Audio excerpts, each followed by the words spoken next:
Magandang araw po sa atin lahat ng mga nanonood at sa atin mga subscriber. Sana nasa mabuti kayo kalagayan. Kumusta po? At dito tayo ngayon sa isang lumang daanan ng mga Japanese noong World War II. Ito kung makikita natin ay crossing.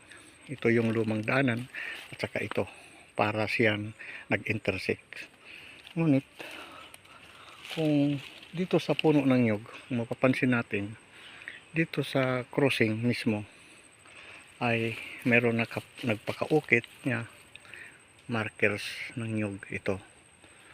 So ganito, ayan nga tinuturo dito ay papunta doon sa isang daanan, crossing.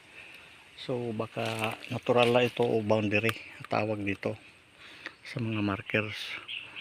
So ito ang mahaba ng lumang daanan noong World War II ng Japanese, at dito ngayon tayo sa papuntang northeast direction mga ka-discover. At mayroon tayo dito 360. Ayan, itong daanan ay naka 45 degrees dito sa puno ng nyug na ito, ay nakaharap ang crossing papunta doon. I-try natin ito, i-explore kung ano ang makikita natin. Let's go. Pagdating natin dito sa mula sa crossing ay ito nakapix na bato, ay mayroon tayong nakita na kakaiba na ito malumot na, ay dinandaanan na lang ng mga ilang dekada o mga tao ay hindi napapansin. Ngunit atin ngayon makikita at atin papansinin. Ito kung makikita natin ay mayroon dalawang itong mahabang linya. Ito matitinik ito, delikado ito sa paa, masakit yan makatinik itong, ang tawag dito ay ano pa itong matitinik. Ayan, makahiya. Ayan. Mula doon sa crossing sa pinanggalangan natin kanina, ayan yung marker, ay mayroon 10 meters hanggang dito sa itong nakatatlo, nakatriangle na isto na ito. Ating lilinisan, di makita. Ngayon ng ating malinisan, ito yung counter niya. Ayan, mayroon siya naka-triangle din na markers mga ka-discover.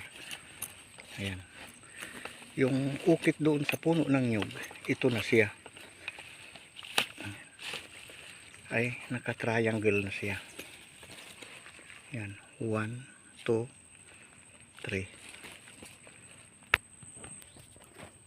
So ito naka-triangle na fix na bato or palanas. Ngunit ito may heart dito. Yung unang nakita natin sa nyug, ito na yung diamond na hugis mga ka-discover. Ayan, so dito ay mayroon linya na mahaba. Ang tinutukoy dito ay creek or distance to the creek.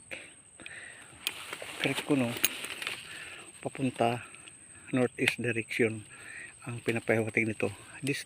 Distansya pa ang sapa pag ganitong mga marker sa atin mahabang pananaliksik. Kung makikita natin sa atin yung atin kanina navigation ay naka 45 degrees northeast. So kung mapapansin natin dito,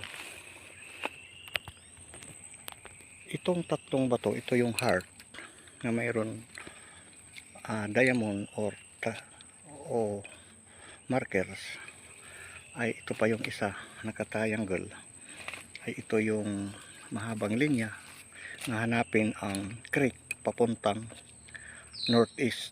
Dito may sikretong marker mga ka-discover.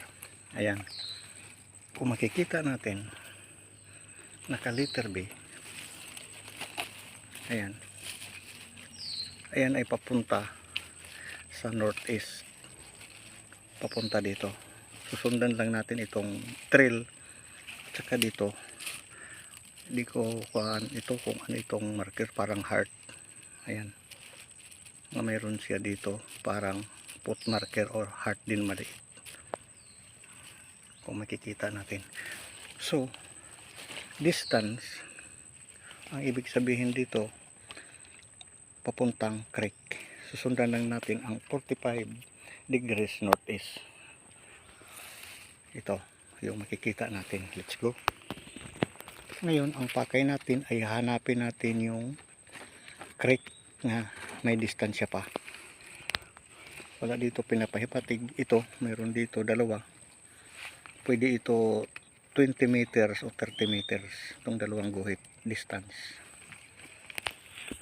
Papunta tayo dito north at saka east sa ating kumpas. Ayan. Ito ay malapit sa dagat na, mga 200 meters ay sa taas ay ito na mga nyugan at iba-ibang klaseng mga damo dito. Pag dating natin dito ay mula sa engrave doon na creek ay mayroon tayong nakita na sa 20 meters ito na naman flat na bato na mayroon triangle. Ayan, ito na yung counter, ito na yung araw kanina. Ngunit dito mayroon siyang para siyang nguso papunta doon. Ito na yung counter na heart dito, na ito naman is a letter B yung kanina. Diretso pa tayo doon sa unahan. Dito pababa tayo mula doon sa counter na letter B ay meron tayo nakikitang creek na nga, pero napakasukal pa itong lugar at saka maraming tinik na mga pwede makatinik sa sino mang dumaan. Ayan, yan ang matindi na mga na tumutubo sa bundok ng mga tinik. Ngunit dito sa left side ito ay creek na, mga 10 meters. Dito wala na tayong makitang sign, kundi mayroon puno ng nyug na mga makikita natin at ito yung malaking kahoy. Ngunit dito na yung creek, mga kadiscover. Ibig sabihin possible nga Japanese character yung markers doon na nakita natin sa old crossing na yung nakita natin ng mga markers. Kung makikita natin ito ay pwede ito mainuman itong creek na masukal. Ayan doon, ito may puno dito ng matalim na at tawag dito ay bareo sa amin. Ngunit dito sa pinaka sulok doon, yan makikita natin malaki ang tubig doon. Yan, so yun yung punong kahoy. So possible nga totoo yung markers nga atin na discover or nakita dahil nga sa yung sign na dalawang mahabang linya. So ngayon ito yung pagpapatunay na yung itong mga markers natin na nakita ay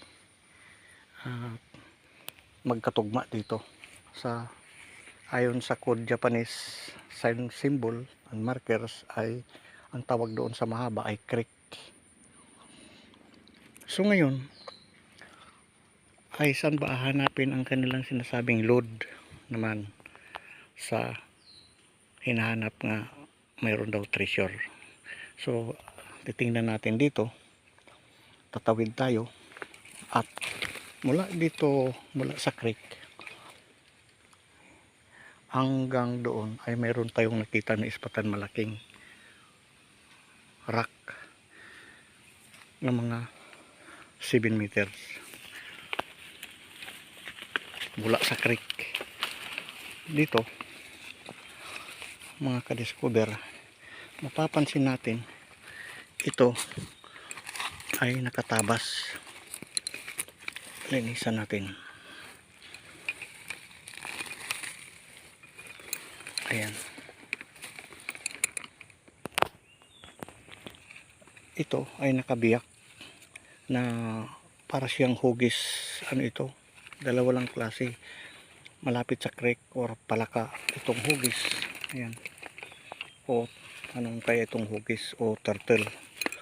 Lagi involved na turtle at saka frog. Dito ang lugar ay nakailibit. Punta doon. 90 degrees. Yan may punong kawayan. At saka doon may punong kawayan. So, susundan lang natin. Ito ay pasid papuntang creek. Ang ibig sabihin nitong ganito. Ayan o, tinabas talaga siya. Sinadya, makinis. Ayan. Ang ibig sabihin nito ay creek pasid papunta doon sa atin. Pinanggalingan kanina. Yan yung creek. 7 meter. Ngunit, ito, ang ibig sabihin nito ay mula sa creek, dalawang lugar nagsusubdivide. So nga possible ito, yung ulo, susundan natin doon. Mga 7 meter naman papunta doon sa puno. Pagdating natin dito, mula doon sa bato kanina, nga hugis, palaka or ano man yun, may malaking bambo na puno. Ngunit, wala tayong markers na makikita. Maliban sa ito na parang century na, sabi anahaw, ayan, puno. Ngunit naka-triangulation, nung una naka-triangulation yung bato. Ngayon ito, wala tayo dito markers maliban sa naka-triangulation yung puno. Isang bambo, isang itong anahaw, ayan, at saka isang puno ng bayabas. Talaga naka-triangle. Kung titingnan natin, 1, nandun 2, ayan, puno ng bayabas yan, at saka ito 3. So ang marker natin makikita maliit, mga ka-discover, ayan, nadadala lang, mayroon parang heart. Ngunit doon sa unahan mayroon doon na ispatan tayo nga big boulder. Lalapitan natin dito sa naka-triangulation at saka ayan, ito yung anahaw ay itong puno ng bayabas, mayroon malaking rock, ayan, malumot na, mga ka-discover, ayan. Ngunit dito, ito yung counter kanina na binasag na. Siguro kung mayroon na ano dito, hunter na, pero aywan ko kung nakuha na, pero wala pa namang butas. Binasag itong counter na malaki, para siya namang pagong or ano ito nga mahaba. Ayan yung ulo. So ngayon nakabiyak na. Ito na yung counter. Doon sa una na malapit sa creek ay biyak. Ito yung sinasabi na counter markers, counter sign. So dito ang ulo, papunta siya doon. Ngunit wala na siya dahil putol ito na buntot niya. So ang ibig sabihin, baliktad. Dahil putol na nga ending, ibig sabihin dito yung target, malapit lang. Ngayon dito ang nakaturo at puwitan dito sa naka-triangulation nga puno ng bambo at saka itong anahaw, malaking bayabas. So ang ating prospect target ay dito mismo sa gitna, mga ka-discover, ito. Ngunit ang ibig sabihin dito ay tatlong load kasi naka-triangulation sa gitna. Ngunit dito may malaking ito palanas. Kung makikita natin, naka-cover na sa bato, ay sorry, naka-cover na sa mga damo. Nagkamali na tuloy tayo sa atin nabanggit, sorry. Ito yung malaking, ayan, parang crocodile siya, malaki itong palanas o bato nga pahaba siya doon. Nakapagtataka ito, parang tinabas, ayan. Hindi na natin mapunta doon sa unahan dahil madamo. So prospect under dito dahil ito yung labi, ito yung puno ng bayabas. So dito sa triangulation, yan yung punong tugas na malaki na kahoy, ayan pinutol. So bali naka style diamond ang itong puno na ito. Ngunit meron tayo dito na ispatan. Ayan, arrow na nakaturo sa puno ng ito. Bato ito. Arrow siya nakaturo dito sa puno ng bayabas. Ayan. Kung atin ngayon nandoon yung markers na counter nga ending sign na bato. Ayan. Ay at saka nandoon naman yung tugas. Nandito yung puno ng bayabas. Tsaka itong puno ng bambo ay naka diamond style, pati itong puno nito naka, kung ano ang marker natin nga nakita doon sa bato nga diamond o doon sa nyog, ito din nga prospect target ay naka diamond 1, 2, 3, 4. Ngunit dito sa puno mayroon doon remarker sa nyog. Puntahan natin mga 10 meters. Itong nyog ay mayroon islas sa taas. Ayan, kung makikita natin, mataas na lang. Ayan nga, mayroon 3 araw at saka parang corona pahaba, nga ibig sabihin ayan ay east direction, parang ano siya, half moon. Pag ganun siya mga ka-discover. 1, 2, 3 triangulation, tapos deposit. Ayan, markers isa lang, wala na iba. Mataas itong nyug nito. So nga doon yung prospect target. Ayan yung anahaw at saka puno ng bayabas, naka yung puno tugas at naka square or naka diamond type, katulad noon sa unang marker sa may crossing sa old daanan ng Japanese noong World War II. Ngayon nakita natin nga, nasilayan natin nga ito nga ay isang markers possible nga ito ay tinutukoy ay creek, nakita natin doon sa ending. At saka ito yung diamond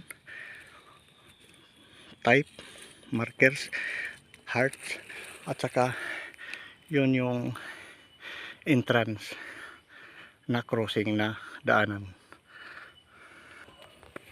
So marami po salamat sa panonood at sa atin ngayon na discover at nasilayan na matagal ng dekada, at ngayon natin nakita at binigyan natin ito ng kaunting partial decoding na possible nga totoo ito ng mga markers noong kapanahonan ng mga Japanese noong World War II. At marami po salamat. Sa susunod naman muli na ating pagbabalik at matatagpuan sa mahabang paglalakbay. At huwag makalimot mag-subscribe. Bye bye.